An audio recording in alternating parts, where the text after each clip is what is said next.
Pengadilan Tata Usaha Negara menggelar sidang pendahuluan gugatan Partai Demokrasi Indonesia Perjuangan terhadap KPU pada Kamis pagi.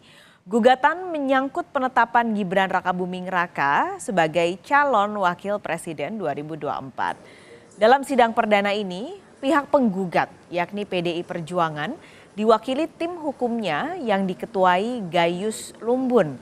Gayus menjelaskan langkah yang ditempuh PDIP saat ini untuk membuktikan adanya indikasi kecurangan selama proses pemilu 2024, mulai dari penetapan Gibran sebagai calon wakil presiden.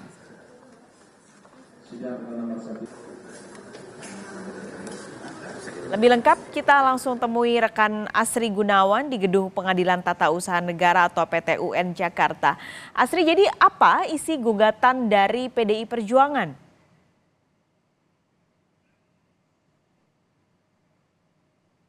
Partai Demokrasi Indonesia Perjuangan terhadap KPU RI yang dilayangkan ke Pengadilan Tata Usaha Negara ini terkait akibat dari pencalonan Gibran Rakabuming Raka sebagai calon wakil presiden di pemilu presiden 2024 yang mana ini berdasarkan peraturan KPU yang diubah tanpa melalui proses di DPR. Ini juga berkaitan dengan proses perubahan peraturan di Mahkamah Konstitusi tentang batas usia pencalonan presiden dan juga calon wakil presiden begitu.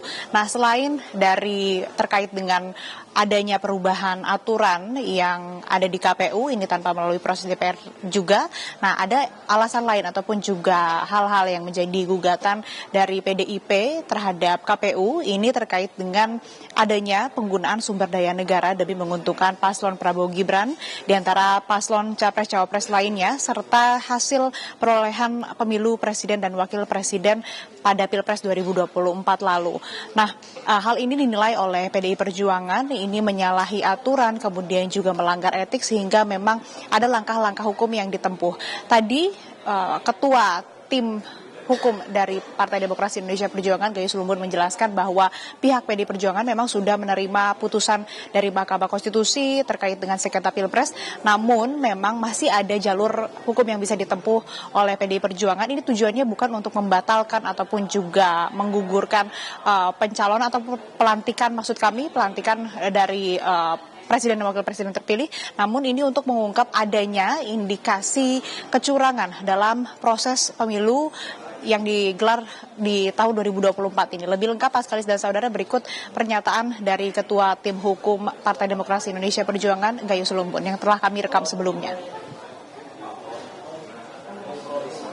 Tidak ada putusan lain yang bisa membatalkan putusan MK yang final and binding, kemudian erga omnes. Artinya itu sudah berakhir di situ dan berlaku untuk semua pihak yang ada di negara ini. Tapi kemungkinan besar yang kami harapkan adalah apakah gugatan kami itu sudah betul. Semisal disebut layak, artinya dapat dipahami oleh mata overhead-nya oleh KPU dan jajarannya. Tetapi nanti presiden memastikan itu. Kalau itu dipastikan juga tidak akan membatalkan MK. Sudah disebutkan dia final, kami menghormati juga. Namun esensi dari putusan itulah yang kita harapkan. Kalau ditemukan on mata overhead oleh KPU, maka rakyat yang diwakili di Senayan, di legislatif yaitu MPR, wadahnya seluruh rakyat yang mempunyai keabsahan berpendapat itu ada di sana, diwakili itu. Nah, dia akan memikirkan apakah sebuah produk yang diawali dengan melanggar hukum itu bisa dilaksanakan. Mungkin MPR tidak mau melantik. Ini yang perlu di-quote. Pengalaman saya 2 periode saya di DPR di Komisi Hukum dan memimpin beberapa pansus. Tentu pansus ini punya hak untuk memanggil, melakukan penyidikan, penyelidikan atas tindakan pemerintah. Itu undang-undang konstitusi bahkan itu menjamin. Artinya itu bisa berlanjut, ditemukan apa nanti oleh wakil rakyat di situ. Muaranya tetap ke MPR.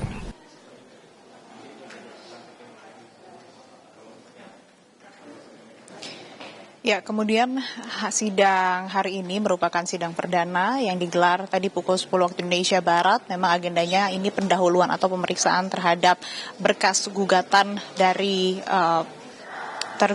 penggugat begitu maksud kami.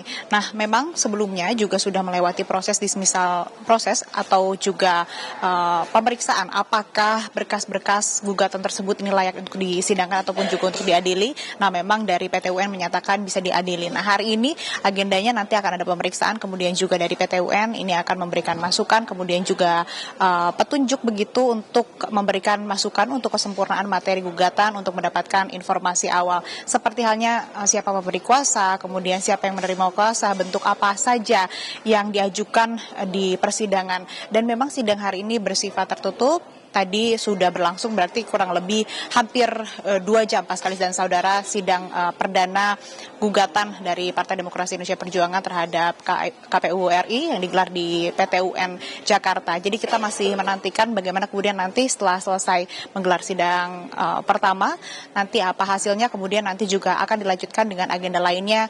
Tidak lupa juga nanti akan menghadirkan saksi, kemudian juga ahli dan juga proses-proses ataupun juga langkah persidangan lainnya setelah melewati sidang perdana atau sidang pendahuluan hari ini. Paskalis.